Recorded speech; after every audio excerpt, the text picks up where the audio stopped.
Alrighty guys, so what we're going to do is dive into reading some of the breakdown data from our ad. It's only been up for a day. Obviously I would let it run a lot longer, but I want to just move on with this video. So obviously for the sake of the course, but it has got quite a few impressions so far. So we can see some of the data, and I can pretty much tell you what I want you to look for, sort of thing. So we'll just load up the ads manager here. And it's obviously this one, engagement.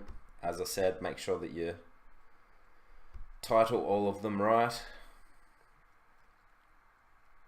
And here we go. So pretty much you can see everything here, but you would have been able to see that from just looking at your ad on Facebook.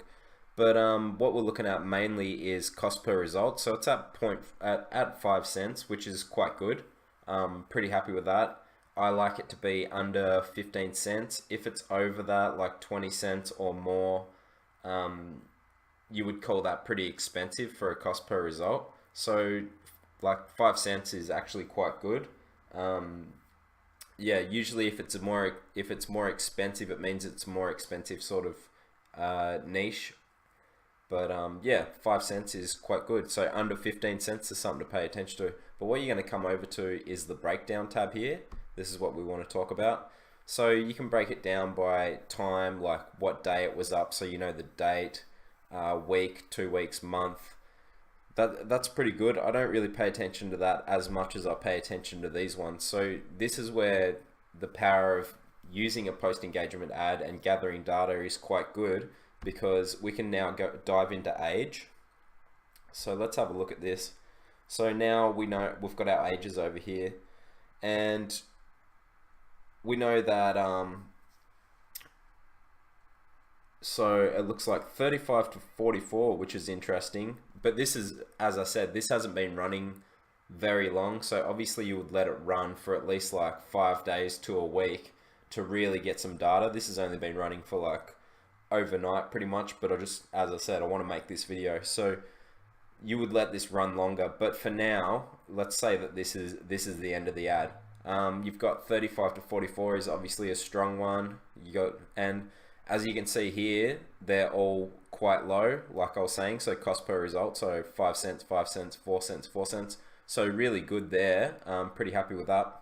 As I said, once it's starting to get over 15 cents, above 20 cents, it's pretty expensive. One of the things you can do if you have that is you could raise your prices on your website to sort of counter that. So it depends though, like it might be an expensive niche, you might not want to do that product, you might need to try and make your ad go more viral. Like, yeah, there's a few things you can try, but usually if you got numbers like this, you're pretty happy with that.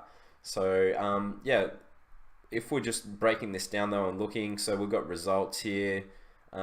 It's pretty good. Like, I would maybe get rid of the least performing one, so that's got 216 impressions, but I'm not paying a lot of money for it either. So honestly, the age isn't that bad. Maybe I would go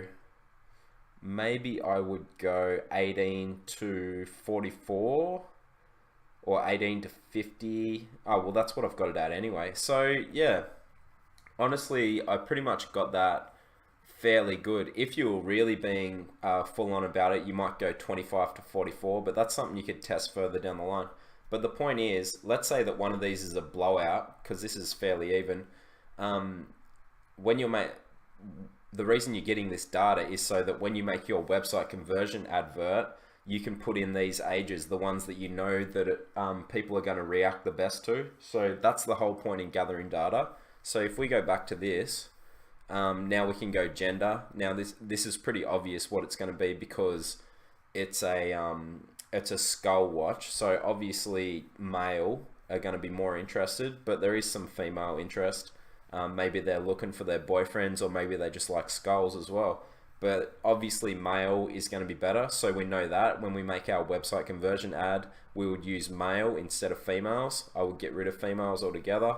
So that's another thing, guys. Then you can look at, and as you can see, it pops up with what they all are here, so you can just read that. Obviously countries would be a big one if you were targeting multiple countries. because we only target the US in this, it's not going to matter to us. But if you're targeting worldwide, this can be a big one for you. You can get data on which countries are performing the best.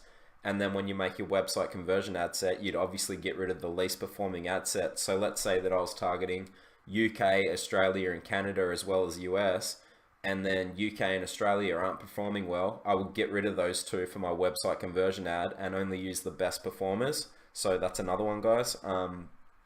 Region, you can do it such as state or province, as it says. So as I'm saying here, make sure you just go along and read these so you know what they all are. Impression device, this is a pretty interesting one. We'll click on that. So this is going to tell you what device they're doing it on. And I did have a quick look at this before, and it's interesting that the Android smartphone was the clear winner here, because if we go down to iPhone, which is obviously one of the other big ones, it's nowhere near as big as how much the Android smartphone. So that's really interesting to me. I would maybe get rid of iPhone users, but it seems like a silly thing to get rid of, because yeah, who knows, if you let this ad run longer, they might be fairly even, because yeah, it's just a showing of the times, honestly, that people have, like, a lot of people are on Androids now instead of iPhones. When I first started doing Facebook ads, everyone was on iPhones, and it was definitely a thing to just target iPhone users only. So another interesting one there, guys. And then yeah, placement, where your ad was shown, but usually we get rid of all Instagram feed and stuff like that. But that might be interesting if you're running multiple placements, placement and device, time of day. There's a lot of cool stuff here. So then you can go by action. So conversion device, that's the same thing as what we were looking at before. Destination, where they went to after clicking your ads. Link click destination, video view type, and then obviously carousel ads if you're running those. So this is some very interesting data, guys. Obviously, like I said, if I let it run a lot longer, I would have some better results to show you and work with. But the point is here, you can see what I'm looking for. You're looking for what your cost per result is. You're looking to get all that data from what the best age group is, what the best gender is, what the best countries are, maybe what phone device they're using, and all of these things. Then you can gather and then use that in your website conversion ad set, so you know you're targeting the best possible people.